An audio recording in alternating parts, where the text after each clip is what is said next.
Nilo Giupia, lei interviene oggi a questa manifestazione, anche un socio di minoranza, ecco, mi dica. Io sono più che altro un tifoso, non un socio. Quello che voglio intervenire, non voglio difendere a Silvia Alessi e a chiunque, siccome ogni volta è riferimento anche all'avvocato Capannetto questo. Siccome tutti gli amici suoi ogni volta parlano, se c'è Silvia Alessi noi non facciamo niente, se c'è Silvia Alessi non facciamo niente.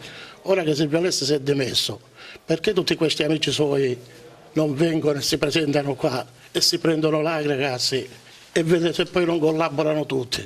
Questi signori ogni volta escono tutti così. Ci parlo io e mi dicono così.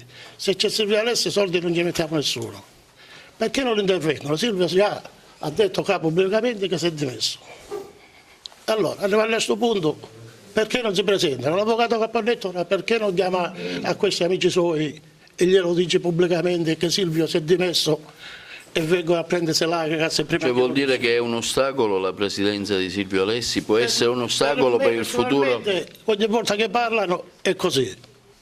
Questi signori che sono veri imprenditori ad Agrigento, che mangiano con Agrigento e purtroppo stanno facendo scomparire una squadra dopo tutti i sacrifici che abbiamo fatto tutti noi.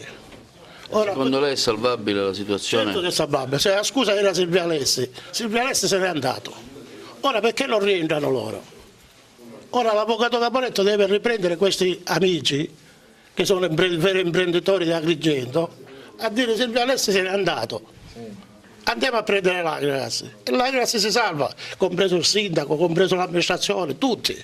Silvio Alessi era un ostacolo per l'Agri, Silvio Alessi non c'è più. Allora, perché non si fa avanti? Va bene?